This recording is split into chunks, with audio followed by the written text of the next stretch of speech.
nuestros adolescentes y jóvenes, pues producto de muchos factores, de pues una condición de mucho abandono histórica, de violencia, de pobreza y situaciones que se vieron, digamos, profundizadas en años anteriores pues por toda la situación que vivió la ciudad y cuyos efectos pues no son fácilmente reversibles en el corto plazo, ¿no?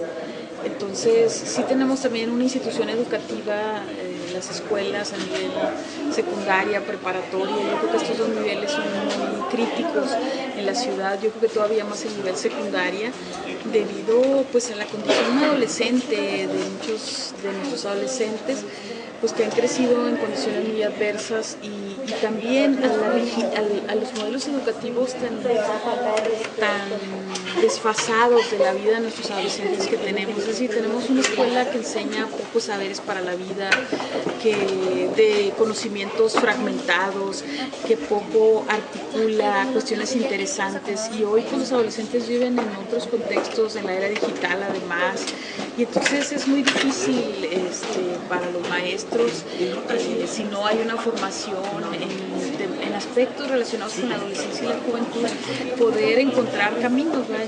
No estamos ante una tarea sencilla ni que sea fácilmente cambiable en el corto plazo. Estas situaciones como lo de la secundaria altavista, pues de alguna manera son la punta del iceberg de una condición y grandes dificultades que enfrentan estos niveles educativos. Yo veo, por ejemplo, las secundarias con grupos enormes, maestros que dan saturados, condiciones laborales también en ese sentido difíciles, y frente a una gran cantidad de adolescentes que requerirían otro tipo de abordajes educativos, ¿no? Entonces creo que es un llamado a pensar políticas educativas audaces, innovadoras, distintas, de cara a muchas de estas poblaciones que no podemos seguirlas tratando como si tuvieran familias estables, condiciones de vida dignas, ni la alimentación está resuelta en muchos de los casos para ellos.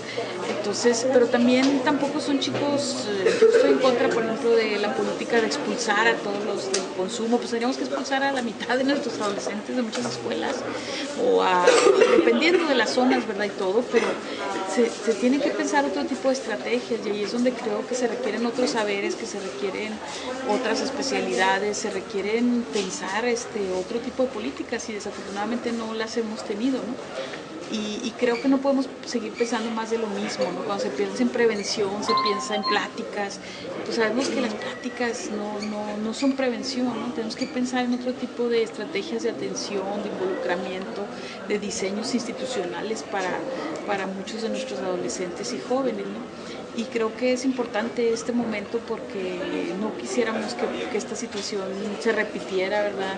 Y bueno, creo que tampoco es un caso aislado en el sentido de que sea la única escuela donde hay este tipo de condiciones, ¿no? Y creo que por eso es muy importante pues poder conocer experiencias, también desde la sociedad civil. Creo que hay muchos saberes y experiencias con este tipo de poblaciones que quizás las escuelas hoy tendrían que incorporarlas y pensar en otro tipo de formas. Tenemos que revisar hasta la misma formación de los docentes, ¿no?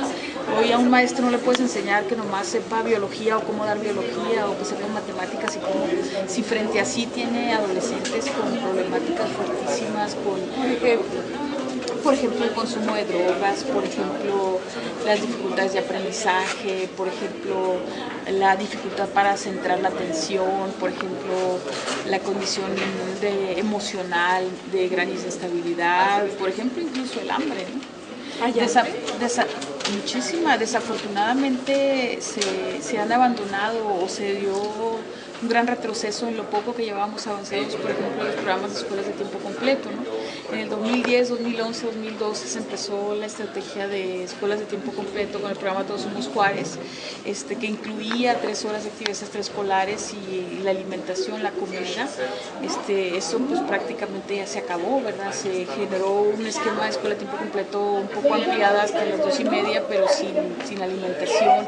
Nosotros tenemos programas para adolescentes en nuestros centros, y por ejemplo muchos de esos adolescentes que son de la secundaria pues comen ahí, es la única comida que hacen al día. Entonces pues hay muchas condiciones en las que se tendría que invertir, pero creo que eso implicaría pensar cuáles son las prioridades de la ciudad, y creo que hasta ahora no se han colocado las prioridades de ninguno de los 3 niveles de gobierno en este tipo de poblaciones, en fortalecer el desarrollo de nuestros adolescentes, de nuestros jóvenes, de nuestros niños, ¿no? Entonces creo que estamos ante un problema de una magnitud enorme, con secuelas de la violencia de muchísima gente hacia muchísimos de estos niños. Tenemos muchos adolescentes sin familias, o con familias que quedaron muy dañadas.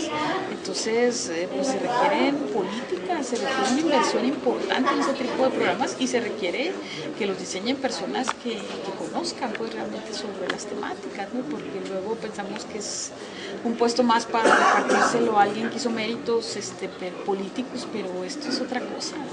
Oiga, maestra, esta situación del hambre en los adolescentes está ligada a que sea el principal delito que cometen, sea el robo. Hemos visto que la Fiscalía dio a conocer estadísticas en las que el 60% de los delitos los cometen personas menores de 25 años, y están vinculadas principalmente a robo a carros, a vivienda, a asaltos, a comercio. Bueno, hay una tendencia a querer involucrar adolescentes en acciones delictivas por parte de mayores o de incluso organizaciones del crimen organizado, porque pues son más fácilmente, tienen menos penalidades, etcétera, ¿no? Pero también hay una condición de los propios adolescentes que los hace engancharse con esto, de muchísimo abandono y de muchísima pobreza en ese sentido. Sí vemos nosotros, yo he palpado con mucha claridad lo que significa el hambre para los adolescentes. Además es una edad en que les da mucha hambre. Digo, los que hemos tenido pues, adolescentes sabemos que comen como... Y imagínense lo que significa, lo que eso genera, la violencia que eso genera en ellos, el resentimiento, y son problemas tan básicos como ese, ¿verdad? Y no vemos que hayan llegado a estas poblaciones las estrategias como la campaña contra el hambre o estas cuestiones. Además no están focalizadas con diseños para este tipo de poblaciones, ¿no? También en los niños y adolescentes, pero es solo una parte. Si a eso le añaden ustedes el abandono, por ejemplo, tenemos el primer lugar nacional en deserción escolar en secundaria, tenemos la lógica mucho de las escuelas, mucho de esta problemática que digo, de donde están rebasadas, es como correr o expulsar a los adolescentes, que por el uniforme, que por el cabello, que por incluso el consumo, ¿no? Que los agarran consumiendo un cigarrillo de marihuana o algo. Pero la pregunta es, ¿qué pasa con estos adolescentes? ¿A dónde los aventamos? ¿Qué otro programa plan B tenemos si los vamos a correr de la escuela, ¿verdad? Para atenderlos? O si los vamos a mantener dentro de la escuela, ¿qué vamos a hacer con ellos? Porque no es sencillo tampoco en la estructura actual del sistema educativo, ¿no? Por ejemplo, en Juárez, de 100 niños que entran a primero, antes de concluir la secundaria, ya el sistema educativo perdió 38. Es decir, ya nomás terminan 62, y estamos hablando